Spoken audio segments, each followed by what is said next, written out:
Congress party अक्सर ये कहती है कि ये चुनाव खतरे का है, संविधान का बचाने का है, आरक्षण बचाने का, इस तरीके की कई बातें उनकी तरफ से कही जाती है। वैसे तो संविधान हमेशा से खतरे में रहा है, चाहे कांग्रेस की पार्टी की सरकार रही हो, चाहे भारतीय जनता पार्टी की या फिर किसी और राजनीतिक दल की। राजनीतिक दलों के द्वारा हमेशा से संविधान विरोधी कार्य करने की पूरी कोशिश की जाती है, लेकिन सही मायने में देखें तो ये चुनाव वास्तव में बहुत खतरनाक है। ये चुनाव जो 2024 में होने वाले हैं, ये मुस्लिमों का और दलितों का स्वतंत्र प्रतिनिधित्व है, या तो खत्म कर लेंगे या दलितों के ऊपर अपनी जिम्मेदारी है, मुस्लिमों के ऊपर अपनी जिम्मेदारी है कि वो इसे बचा कर रखें। इस षड्यंत्र को करने के लिए केवल भारतीय जनता पार्टी नहीं, बल्कि कांग्रेस पार्टी भी बराबर का पूरा साथ दे रही है। मुस्लिम समाज के साथ इतना बड़ा कटुराघात इस बार कांग्रेस पार्टी ने किया है, जितना शायद मुस्लिम समाज सोच ही नहीं पा रहे हैं। उन्हें भाजपा हटाने के अभियान में लगाने के बाद कांग्रेस पार्टी के द्वारा उनके प्रतिनिधित्व को एक तरीके से सदन के अंदर खत्म करने की कोशिश वो की जा रही है।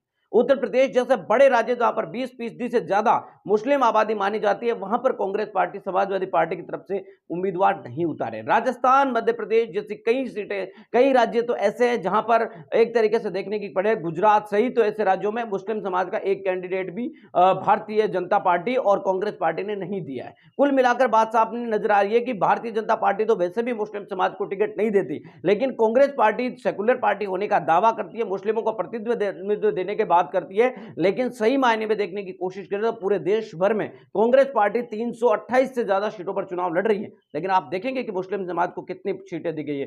पूरे देश में मुस्लिम समाज को केवल मात्र 16 टिकट दी गई है, और इन 16 में से भी 6 टिकट उन्होंने पश्चिम बंगाल में दे दिए। बाकी पूरे देश के अंदर उन्होंने 10 सीटों पर ही अपने कैंडिडेट्स उतारे। 6 सीटें पश्चिम बंगाल में उतारी है, वहां पर ममता बनर्जी की पार्टी ने भी कई सीटों पर मुस्लिम प्रत्याशी दिए हैं। तो ऐसे में वहां पर एक तरीके से देखें तो ये कांग्रेस के जो चुनाव प्रत्याशी उतारे गए हैं, ये टीएमसी का वोट काटने के लिए होंगे, क्योंकि कांग्रेस पार्टी पश्चिम बंगाल में इतनी मजबूत नहीं है कि वो वहां पर सीटें वो निकाल सके। दूसरी तरफ अगर हम आपको दिखाने की कोशिश करें तो उत्तर प्रदेश में कांग्रेस ने 2 सीटों पर प्रत्याशी उतारे, कुंवर दानिश अली और सहारनपुर से इमरान मसूद। अब देखना ये दिलचस्प होगा कि दोनों में से कौन सा जीतता है और कौन सा रहता है। दरअसल दानिश अली की तो आपको बता दें कि इस बार काफी ज्यादा मुश्किलें बढ़ी हुई है, लेकिन देखना बहुत ये दिलचस्प होगा कि क्या इमरान मसूद वहां पर जीत पाते हैं या नहीं। बात यहां पर कांग्रेस पार्टी की है। कांग्रेस पार्टी जहां प्रतिनिधित्व देने की बात आती है, तो देश के अंदर एक बहुत बड़ा तबका आबादी मुस्लिम समाज की, उसका सदन के अंदर प्रतिनिधित्व इस बार घटना तय है। कांग्रेस पार्टी की तरफ बीजेपी ने आपको बता दें कि टिकट दी ही नहीं है। कांग्रेस पार्टी ने पूरे देश भर के अंदर केवल 16 मुस्लिम प्रत्याशी उतारे हैं। अगर हम देखने की कोशिश करें तो कांग्रेस पार्टी की तरफ से आसाम में 2 सीटें, बिहार में 2 सीट, कर्नाटक में 28 में से 1, केरल में 1, लक्षद्वीप में 1, तेलंगाना में 1, उत्तर प्रदेश में 2 और पश्चिम बंगाल में 6 सीटें देकर उतारी है।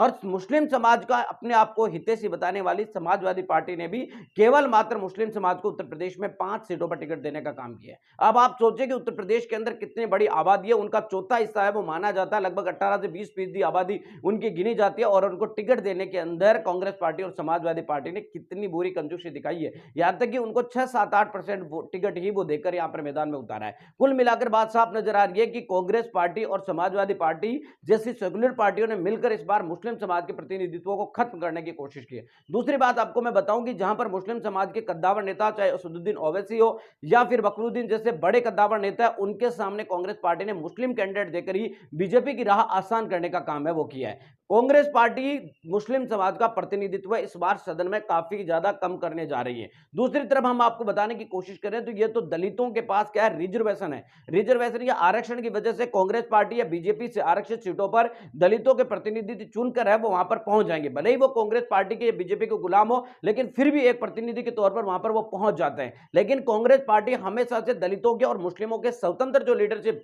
यानी कि जो पॉलिटिकल पार्टियों से अलग होकर अपने आप के दम पर चुनाव लड़ने की तैयारी करते हैं, चाहे असदुद्दीन ओवैसी हो, चाहे बीएसपी सुप्रीमो मायावती जी हो, चाहे बकरुद्दीन, ऐसे नेताओं से हमेशा कांग्रेस पार्टी दूरी बनाकर ये वो नजर आती है। ऐसे नेताओं के साथ कांग्रेस पार्टी हमेशा से षड्यंत्र वो रचती नजर आती है। आप 2009 के आंकड़े उठाकर देखिए, कांग्रेस पार्टी ने कितने मुस्लिम कैंडिडेट को टिकट दिया। 14 को उठाकर देखिए, 2019 को उठाकर देखिए, इन तीनों के आप उठाकर देखेंगे तो आपको समझ आ जाएगी कांग्रेस पार्टी ने साल दर साल कितने मुस्लिम समाज के लोगों को टिकट है वो काटे। कुल मिलाकर बात मैं आपको ये साफ बताना चाहता हूं कि आगे आने वाले दिनों में मुस्लिम समाज की प्रतिनिधित्व सदन में बहुत ज्यादा घटने वाला है। दूसरी बात आपको यह भी बताना चाहता हूं कि मुस्लिम दलित जो है उनका भी प्रतिनिधित्व खत्म करने की कोशिश की जा रही है, लेकिन यह आरक्षण है जिसकी वजह से कुछ सीटों पर वो वहां पर चुनकर जा रहे हैं। जिस दिन ये रिजर्वेशन खत्म हुआ वहां पर बीजेपी और कांग्रेस दोनों की तरफ से दलितों को भी प्रतिनिधित्व देने की समस्या है वो खड़ी हो जाएगी। आप सभी को बता दें कि मुस्लिम समाज तो फिर भी दलितों से काफी ज्यादा हर मामले में आगे है। उनकी आर्थिक, उनकी शैक्षणिक और उनकी आपको बता दें कि सामाजिक व्यवस्था भी हम लोगों से अलग है। उनकी मुस्लिम समाज के साथ छुआछूत जैसी कई सारी घटनाएं नहीं होती है। दूसरी आपको बता दें कि उनके पास इकोनॉमी स्थिति भी दलितों से कई ज्यादा बेहतर होती है। मिलेंगे इस वीडियो नई अपडेटों के साथ, लेकिन इस मामले में आपकी प्रतिक्रिया क्या है कमेंट जरूर